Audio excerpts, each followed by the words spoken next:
ಮಾಡಿರ್ಲಿಲ್ವಾ ಅನ್ನೋ ಹಂತಕ್ಕೆ ಹೋಗ್ಬಿಟ್ರು ಅವರು. ಅಂದ್ರೆ ನಾವು ಅವಾಗ ಮಾಡಿದೀವಿ, ಈಗ ಅವ್ರು ಮಾಡಿದಾರೆ, ಹೋಗ್ಲಿ ಬಿಡಿ ಅನ್ನೋ ಲೆಕ್ಕಾಚಾರ ಆಗೋಯ್ತಲ್ಲ ಇದು.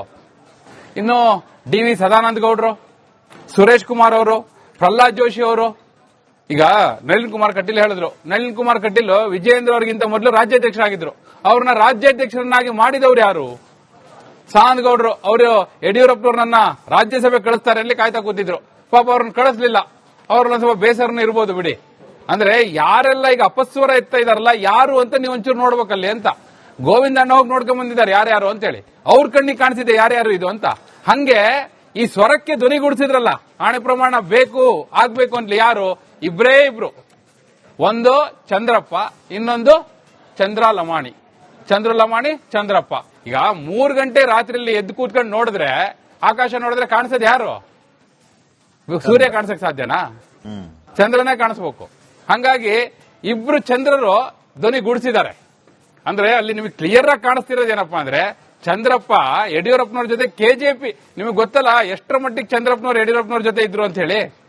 ಕೆಜೆಪಿ ಲಿಸ್ಟ್ ನೋಡ್ಬಿಟ್ರೆ ನಿಮಗೆ ಗೊತ್ತಾಗ್ಬಿಡುತ್ತೆ ಅಂತ ಚಂದ್ರಪ್ಪನವರು. ಹೀಗಿರುವಾಗ ಇಲ್ಲಿ ಸ್ಪಷ್ಟವಾಗಿ ಮೇಲ್ನೋಟಕ್ಕೆ ಕಾಣಿಸ್ತಾ ಇರೋದು ಏನು ಅಂತ ಹೇಳಿ ಜಗನ್ನಾಥ್ ಭವನದಲ್ಲಿ ಕೇಳಿ ಬರ್ತಿರೋ ಮಾತೇನಪ್ಪಾ ಅಂದ್ರೆ, ಆ ಕಡೆ ಒಂದ್ ಬಣ, ಈ ಕಡೆ ಒಂದ್ ಬಣ, ಇದು ಒಳಗಿತ್ತು ಈಗ ಹೊರಗೆ ಬಂದಿದೆ ಅನ್ನೋ ಮಾತು ಕೇಳ ಬರ್ತಾ ಇದೆ ಅನ್ನುವಂಥದ್ದು. ಶ್ರೀಪಾದ್, ಬಹುಶಃ ಇದು ಒಂದ್ ರೀತಿ ಈಗ ಈ ಸಂದರ್ಭದಲ್ಲಿ ಇದನ್ನ ಯಾರು ಸಲಹೆ ಕೊಟ್ಟರು ವಿಜೇಂದ್ರ ಅವ್ರಿಗೆ, ಯಾಕೆ ಆಣೆ ಪ್ರಮಾಣದ ಚರ್ಚೆಯನ್ನ ಮುನ್ನೆಲೆಗೆ ತಗೊಂಡ್ಬಂದ್ರು ಅನ್ನೋದ್ರ ಬಗ್ಗೆಯೂ ಕೂಡ ಈಗ ರಾಜಕೀಯ ಪಡಸಾಲೆಯಲ್ಲಿ ಸಿಕ್ಕಾಪಟ್ಟೆ ಚರ್ಚೆ ಆಗ್ತಾ ಇದೆ. ವಾಸ್ತವ ಏನಿದೆ ಅದನ್ನ ಒಪ್ಕೋಬೇಕು, ಮುಂದೆ ಈ ರೀತಿ ಆಗದೆ ಅಂತೆ ಸರಿ ಮಾಡ್ಕೋಬೇಕು, ಅವರ ಶಾಸಕರುಗಳನ್ನ ವಿಶ್ವಾಸಕ್ಕೆ ತಗೊಂಡು ಹಿಡಿದಿಟ್ಕೊಳ್ಳುವಂತ ಕೆಲಸ ಆಗಬೇಕು, ಇದರ ಪಾರ್ಟಿಯ ಪ್ರೆಸಿಡೆಂಟ್ ಆಗಿರಬಹುದು ಅಥವಾ ಶಾಸಕಾಂಗ ಪಕ್ಷದ ನಾಯಕರಾಗಿರಬಹುದು ಅಂತ ಹೇಳಿ. ಇಲ್ಲಿ ಸಮನ್ವಯತೆ ಕೊರತೆ ಎದ್ದು ಕಾಣಿಸ್ತಾ ಇದೆಯಾ, ಅಥವಾ ಇವರಲ್ಲಿಯೇ ಹೊಂದಾಣಿಕೆ ಇಲ್ಲದೆ ಈ ರೀತಿಯ ಸಮಸ್ಯೆಗಳಾಗ್ತಾ ಇದೆಯಾ?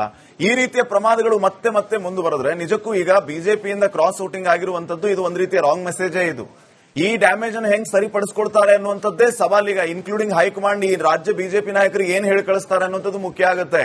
ವಿಜೇಂದ್ರ ನಾಯಕತ್ವವನ್ನು ಒಪ್ಕೊಳ್ಳದೆ ಕೆಲವರು ಅಡ್ಡ ಮತದಾನ ಮಾಡಿದ್ರ ಅನ್ನುವಂಥ ಪ್ರಶ್ನೆ ಬರುತ್ತೆ. ಅಥವಾ ಅಭಿವೃದ್ಧಿ ಅಂತ ಹೇಳ್ತಾ ಇದ್ದಾರೆ, ಅಭಿವೃದ್ಧಿಗೆ ದುಡ್ಡು ಬೇಕು, ಹಿಂಗಾಗಿ ನಾವು ಮಾಡ್ತಾ ಇದ್ದೀವಿ ಅನ್ನೋಂಥ ಮಾತುಗಳನ್ನ ಹೇಳ್ತಾ ಇದ್ದಾರೆ ಅಂತ ಅಶೋಕ್ ಅವರು ಹೇಳ್ತಾ ಇದ್ರು. ಇದನ್ನ ಹೆಂಗ್ ನೋಡ್ತೀರಿ? ಒಳಸುಳಿ ಏನಿದ್ರದ್ದು ಉದ್ದೇಶ ಏನು ಅನ್ನುವಂಥದ್ದು ಪ್ರಶ್ನೆ ಆಗುತ್ತೆ. ಈಗ ಅಶೋಕ್ ಅವರು ಅಭಿವೃದ್ಧಿಗೆ ದುಡ್ಡು ಬೇಕು ಅಂತ ಹೇಳಿ ಹೀಗೆ ಮಾಡ್ತಿದ್ದಾರೆ ಅಂತ ಹೇಳಿದ್ರು ಅಂದ್ರಲ್ಲ, ಮತ್ತೂ ಒಂದ್ ಮಾತು ಕೇಳಬಂತು ನೋಡಿದ್ರೆ, ಇವತ್ತೊಂದು ಪ್ರೆಸ್ ಮೀಟ್ ಅಲ್ಲಿ ಒಂದು ಮಾತು ಬಂತು. ಏನಂತ ಗೊತ್ತಾ? ಅಭಿವೃದ್ಧಿ, ಯಾರ ಅಭಿವೃದ್ಧಿ ಅಂತ ಪ್ರಶ್ನೆ ಕೇಳಿದ್ರು. ಕ್ಷೇತ್ರದ ಅಭಿವೃದ್ಧಿ ಅಲ್ಲ, ಅವ್ರವ್ರ ಅಭಿವೃದ್ಧಿ ಮಾಡ್ಕೊತಾ ಇದ್ದಾರೆ ಅನ್ನೋದನ್ನು ಇವತ್ತು ಸುದ್ದಿಗೋಷ್ಠಿಯಲ್ಲಿ ಓಪನ್ ಆಗಿ ಹೇಳಿದ್ರು ಅಂತ.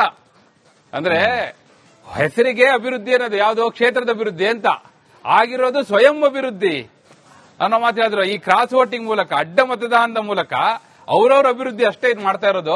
ಬೇರೆ ಮಾಡ್ತಾ ಇರೋದು ಯಾರನ್ನ ವೀರೇಂದ್ರ? ಈಗ ಬ್ಲೇಮ್ ಮಾಡ್ತಾ ಇರೋದು ಅವ್ರದೇ ಪಾರ್ಟಿ ಎಂಎಲ್ಎಗಳನ್ನಲ್ವಾ? ಹಂಗಿದ್ರೆ ಇವ್ರಿಗೆ ಸ್ಟ್ರಾಂಗ್ ಹೋಲ್ಡ್ ಇಲ್ವಾ? ಅವ್ರ ಎಂಎಲ್ಎಗಳ ಮೇಲೆ ಕಂಟ್ರೋಲ್ ಇಲ್ವಾ ಇವ್ರಿಗೆ? ಈಗ ಅವ್ರು ಹಂಗಂತಾರೆ ಹಿಂಗಂತಾರೆ, ಅಭಿವೃದ್ಧಿ ತಮ್ಮದು ಮಾಡ್ಕೊತಾ ಇದ್ದಾರೆ, ದುಡ್ಡಿನ ಹಿಂದೆ ಬಿದ್ದಿದ್ದಾರೆ. ಇವ್ರೇನ್ ಮಾಡ್ತಾ ಇದ್ದಾರೆ? ಇವರಿಗೆ ಸ್ಟ್ರಾಂಗ್ ಹೋಲ್ಡ್ ಇಲ್ವಾ? ಅವ್ರ ಎಂಎಲ್ಎಗಳನ್ನು ವಿಶ್ವಾಸ ಕೊಡುವಂತ ಕೆಲಸ ಇಲ್ವಾ? ಸುಮ್ಮನೆ ಕೂರಿಸ್ಬಿಟ್ರ ವಿಪಕ್ಷ ನಾಯಕರು ಅಂತ, ಸುಮ್ಮನೆ ಕೂರಿಸ್ಬಿಟ್ರ ರಾಜ್ಯಾಧ್ಯಕ್ಷರು ಅಂತ, ಇವ್ರ ಕೆಲಸ ಏನು? ಈಗ ನೀವು ಕೇಳ್ತಾ ಇದ್ರಿ ಸಮನ್ವಯತೆ ಕೊರತೆ ಇದೆಯಾ ಅಂತ ಹೇಳಿ. ನೀವು ಜಗನ್ನಾಥ್ ಭವನಕ್ಕೆ ಒಂದ್ ರೌಂಡ್ ಹೋಗಿ ಬನ್ನಿ, ಅಲ್ಲಿ ಹೇಳ್ತಾರೆ ಸಮನ್ವಯತೆ ಇದ್ರೆ ಕೊರತೆ ಆಗುತ್ತೆ. ಸಮನ್ವಯತೆ ಇದ್ರೆ ಕೊರತೆ ತಾನೆ. ಈಗ ಇಲ್ಲಪ್ಪ 90% ಇದೆ, 10% ಕೊರತೆ ಅಂತೇಳಿ. ಇಲ್ದೇ ಇರೋದು ಕೊರತೆ ಆಗದೆ ಹೆಂಗೆ? ಅಲ್ಲಿಲ್ಲ, ಖಾಲಿ, ಫುಲ್ ವ್ಯಾಕ್ಯೂಮ್ ಖಾಲಿ ಇದೆ ಪೂರ್ತಿ ಅಂತೇಳಿ. ಎಲ್ಲಿದು ಜಗನ್ನಾಥ್ ಭವನ್ ಕಾರಿಡಾರ್ ಅಲ್ಲೇ ಕೇಳಿ ಬರ್ತಾ ಇರೋ ಮಾತಿದು ಅಂತ. ಹಿಂಗಿರುವಾಗ ಅದಕ್ಕೆ ಅಲ್ವಾ ಈಗ ನೋಡಿ, ಮುಖ್ಯಮಂತ್ರಿ ಪಟ್ಟಕ್ಕೆ ಹೊಡೆದಾಡ್ತಾ ಇದ್ದವರು ಕೊನೆಗೆ ಎಷ್ಟೆಲ್ಲ ಹೊಡೆದಾಡ್ಕೊಂಡ್ರು ಕಡೆಗೆ ಒಟ್ಟಿಗೆ ಫ್ಲೈಟ್ ಅಲ್ಲಿ ಹೋಗೋರು ಡೆಲ್ಲಿಗೆ, ಹಂಗ್ ಕರ್ಸ್ಕೊಳ್ಳೋರು ಹೈಕಮಾಂಡ್ ಅಂತೇಳಿ. ಇದೆಲ್ಲ ನಾವು ದೃಶ್ಯಾವಳಿಗಳಲ್ಲಿ ನೋಡಿರೋರು, ಹೌದಾ? ಈಗ ವಿಜೇಂದ್ರ ಅವರು ಅಶೋಕ್ ಅವರು ಒಟ್ಟಿಗೆ ಹೋಗ್ಬೇಕಿತ್ತು. ಡೆಲ್ಲಿಯಲ್ಲಿ ನಾಳೆ ಮಧ್ಯಾಹ್ನ 12 ಗಂಟೆಗೆ ಮೀಟಿಂಗ್ ಇರೋದು, ಆಯ್ತಾ? ನಮ್ ಗೋವಿಂದ ಅಣ್ಣ ಏರ್ಪೋರ್ಟ್ಗೆ ಹೋಗಿದ್ರು, ವಿಜೇಂದ್ರ ಒಬ್ಬರೇ ಹೋದ್ರಂತೆ ಡೆಲ್ಲಿಗೆ. ಅಶೋಕ್ ಅವ್ರಿಗೆ ಕೇಳಿದ್ರೆ, ಇಲ್ಲ ನಾಳೆ ಮಧ್ಯಾಹ್ನ 12 ಗಂಟೆಗೆ ಇರೋದು, ಇವತ್ತು ಹೋಗಿ ಏನ್ ಮಾಡೋದು ಅಂದ್ರಂತವ್ರು. ವಿಜೇಂದ್ರ ಅವ್ರು ಹಾಗಾದ್ರೆ ಮೊದಲೇ ಹಾಕೋದ್ರು. ಅವರಿಗೆ ಈಗ ನೀವು ಕೇಳಿದ್ರಲ್ಲ ವರಿಷ್ಠರ ಉತ್ತರ ಏನು ಅಂತ ಹೇಳಿ, ಆ ಉತ್ತರವನ್ನ ಪ್ರಿಪೇರ್ ಮಾಡಬೇಕಾದಂತ ಅನಿವಾರ್ಯತೆ ಇವರಿಗಿದೆ. ಈಗ ನೀವು ಕೇಳಿದ್ರಲ್ಲ ಸಮನ್ವಯತೆ ಕೊರತೆ ಅಂತ ಹೇಳಿ, ಅದನ್ನ ಅವರು ಕೇಳ್ತಾರೆ. ಅವ್ರು ಕೇಳಿದಾಗ ಇವ್ರು ಉತ್ತರ ಕೊಡಬೇಕು ರಾಜ್ಯಾಧ್ಯಕ್ಷರು. ಅದಕ್ಕೆ ಬೇಕಾದ ಉತ್ತರವನ್ನು ಅಲ್ಲಿ ಮೊದಲು ಪ್ರಿಪೇರ್ ಮಾಡ್ಕೊಳಕ್ ಹೋಗಿದಾರಲ್ಲಿ. ಮತ್ತೆ ಇನ್ನೂ ಏನೇನೋ ಪ್ರಿಪೇರ್ ಮಾಡೋದೆಲ್ಲ ಇದೆ, ಅವೆಲ್ಲವನ್ನೂ ಪ್ರಿಪೇರ್ ಮಾಡೋ ಸಲುವಾಗಿ ಮೊದಲೇ ಹೋಗಿದ್ದಾರೆ ಅನ್ನೋದು. ಮತ್ತೆ ನೋಡಿ, ನಿನ್ನೆ ಬೆಳಗಾವಿಯಲ್ಲಿ RSS ಸಭೆ ಆಯ್ತು. ಅಶೋಕ್ ಅವರು ಹೋಗಿದ್ರು, ಪ್ರಹ್ಲಾದ್ ಜೋಶಿ ಅವರು ಹೋಗಿದ್ರು, ಬಹುತೇಕ ರಾಜ್ಯ ನಾಯಕರೆಲ್ಲ ಇದ್ರು. ವಿಜೇಂದ್ರ ಅವರು ಎಲ್ಲಿದ್ರು? ಇಲ್ಲಿದ್ರು. ಇಲ್ಲಿ ನಿಂತ ಏನಂದ್ರು? ನಮ್ಮ ಎಂಎಲ್ಎಗಳು ಯಾರು ಪುಕ್ಸಟ್ಟೆ ಓಟ್ ಹಾಕಿಲ್ಲ ಅಂದ್ರು.